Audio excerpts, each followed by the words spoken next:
नमस्कार दोस्तों, मैं डॉक्टर एस भदौरिया। हमारे YouTube चैनल पर आप सभी का स्वागत है।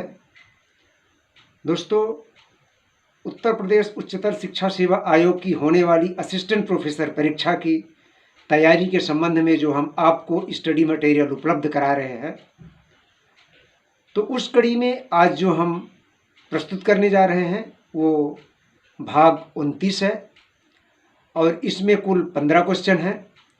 तो दोस्तों, इसके पहले हम प्रस्तुत करें, आपसे गुजारिश है, आपसे एक निवेदन है, आपसे रिक्वेस्ट है कि आप हमारे चैनल को सब्सक्राइब न किए हो तो सब्सक्राइब कर लें, क्योंकि आपका सब्सक्रिप्शन जो है मेरे लिए एक बहुत बड़ा अभिप्रेरणा होगी, मोटिवेशन होगा।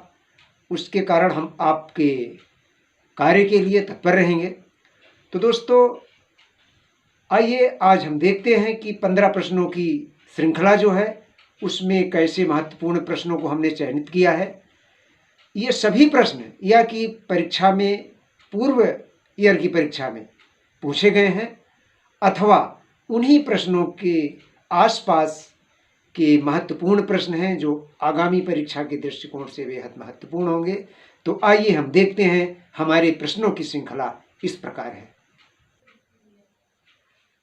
तो प्रश्न क्रमांक 1 है, दिशात्मक परिकल्पना का परीक्षण करने के लिए उपयुक्त है। अर्थ, कौन सा परीक्षण उपयुक्त है?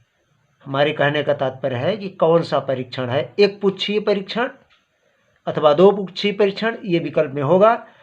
तो जो दिशात्मक परिकल्पना होती है, डायरेक्शनल जो होती है, जिसमें डायरेक्शन होता है, उसमें एक पुच्छीय परीक्षण उपयुक्त होता है उसके लिए। प्रश्न क्रमांक 2 है, यदि सभी प्राप्तांकों में 5 जोड़ दिया जाए तो क्या अपरिवर्तित रहेगा? सभी प्राप्तांक हैं, उसमें यदि 5 जोड़ देते हैं तो देखिए मध्यमान बढ़ जाएगा, लेकिन मानक विचलन जो है वही रहेगा। ये प्रश्न कई बार परीक्षाओं में पूछे गए हैं। ऐसे प्रश्नों पर भी हम बीच बीच में चर्चा करते चल रहे हैं और आगे भी करते चलेंगे। तो दोस्तों, ये ध्यान रखिएगा कि यदि सभी प्राप्तांकों में यदि 5 जोड़ दिया जाए या 5 का गुणा कर दिया जाए तो अपरिवर्तित जो रहेगा वो मानक विचलन, स्टैंडर्ड डेविएशन अपरिवर्तित रहेगा। प्रश्न क्रमांक 3 है, स्पीयरमैन के बुद्धि के द्विकारक सिद्धांत। देखिए, स्पीयरमैन का बुद्धि का द्विकारक सिद्धांत है। द्विकारक सिद्धांत जो है स्पीयरमैन ने दिया है। तो द्विकारक सिद्धांत में है क्या है? एक सामान्य तथा कई विशिष्ट कारक हैं उसमें।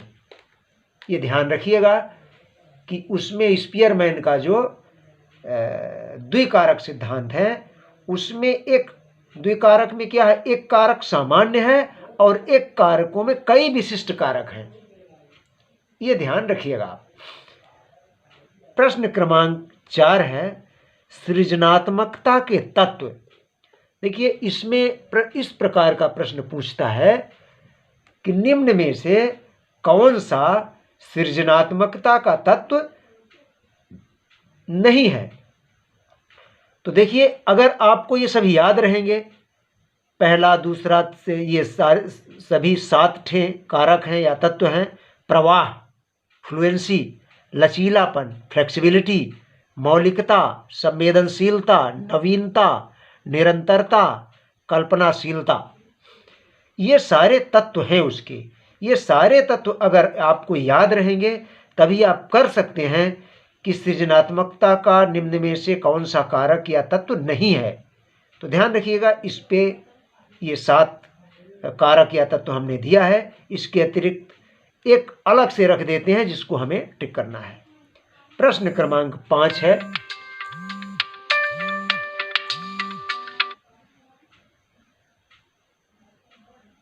प्रश्न क्रमांक 5 है, क्या समस्या समाधान सृजनात्मकता का तत्व या कारक है? अब देखिए, इसी तरह से पूछ सकते हैं। अब देखिए, ऊपर वाले में 7 कारक ऐसे हैं इसमें समस्या समाधान नहीं शामिल है। ऊपर 7 तत्व लिखे गए हैं सृजनात्मकता के, इसमें समस्या समाधान नहीं है। अतः इसका उत्तर हम लिख सकते हैं कि नहीं। क्या समस्या समाधान सृजनात्मकता का तत्व है? तो हम लिखेंगे नहीं। अब प्रश्न क्रमांक है 6। बुद्धि को अमूर्त चिंतन की योग्यता, अमूर्त चिंतन की योग्यता बुद्धि को किसने कहा है? तो वो है टर्मैन। टर्मैन ने कहा है कि बुद्धि अमूर्त चिंतन की योग्यता है।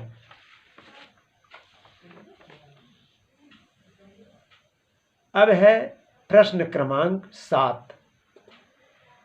सामाजिक प्रणाली की उप प्रणाली है।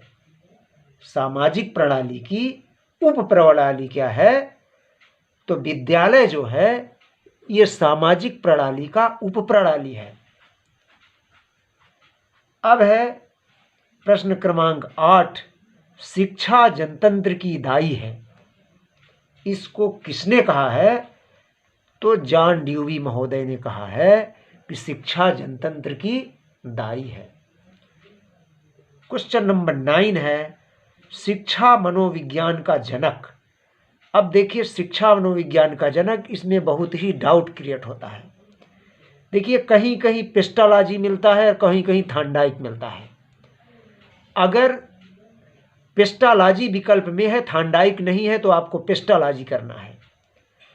अगर थांडाइक है, पेस्टालॉजी नहीं है, तो थांडाइक करना है।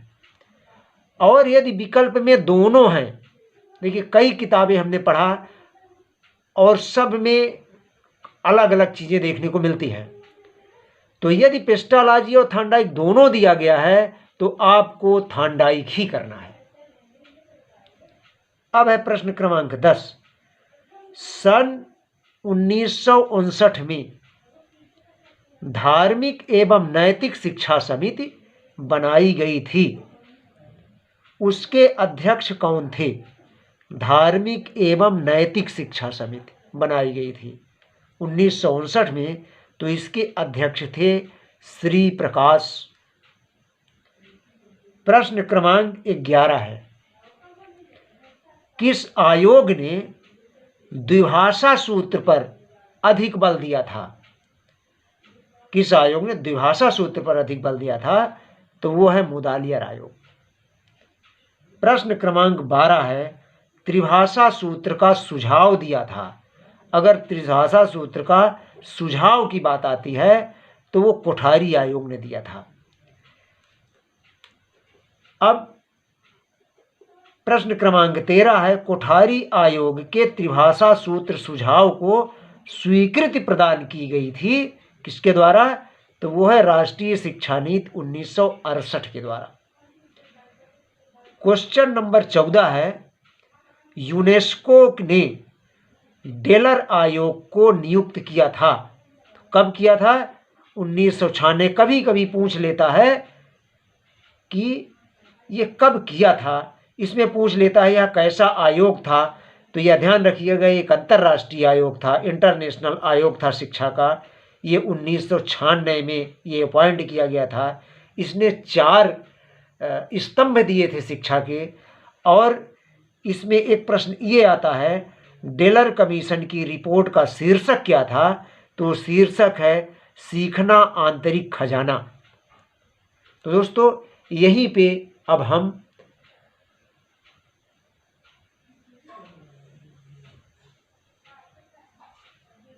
सॉरी दोस्तों कुछ चीज़ें आप देख नहीं पाए, तो हम पुनः करते हैं। प्रश्न क्रमांक 11 से किस आयोग ने त्रिभाषा सूत्र पर अधिक बल दिया था? तो त्रिभाषा सूत्र पर बल दिया था कोठारी आयोग ने। और कोठारी आयोग के त्रिभाषा सूत्र सुझाव को स्वीकृति दी थी राष्ट्रीय शिक्षा नीति 1968 ने। और यूनेस्को ने डेलर आयोग को नियुक्त किया था कब? तो ये है 1996 में। और प्रश्न क्रमांक हमारा 15 है डेलर कमीशन की रिपोर्ट का शीर्षक था सीखना आंतरिक खजाना। तो दोस्तों शायरी कुछ आप देख नहीं पाए थे, आप पुनः आपके समक्ष हमने प्रस्तुत किया। और इसी के साथ हम अपने शब्दों को यहीं पर, अपनी वाणी को विराम देता हूँ। आज के व्याख्यान को, आज की व्याख्या पर हम यहीं पर विराम करते हैं और उम्मीद है कि आपको हमारे ये सभी प्रश्न पसंद आए होंगे। तो दोस्तों, यदि आप को हमारे ये सभी प्रश्न पसंद आए हों तो आप हमारे इस वीडियो को लाइक करेंगे, अपने मित्रों को शेयर करेंगे और पुनः हम आप को याद दिलाते हैं कि यदि सब्सक्राइब नहीं किए हैं तो हमारे चैनल को सब्सक्राइब कर लें और आगे भी जुड़े रहें।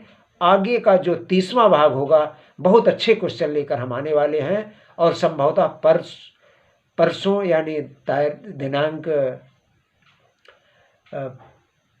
15 या 16 को वो लगभग 29 क्वेश्चन की श्रृंखला हम आपके समक्ष प्रस्तुत करेंगे। बहुत अच्छे क्वेश्चन उसमें हमने लिया है। तो इसी के साथ धन्यवाद दोस्तों।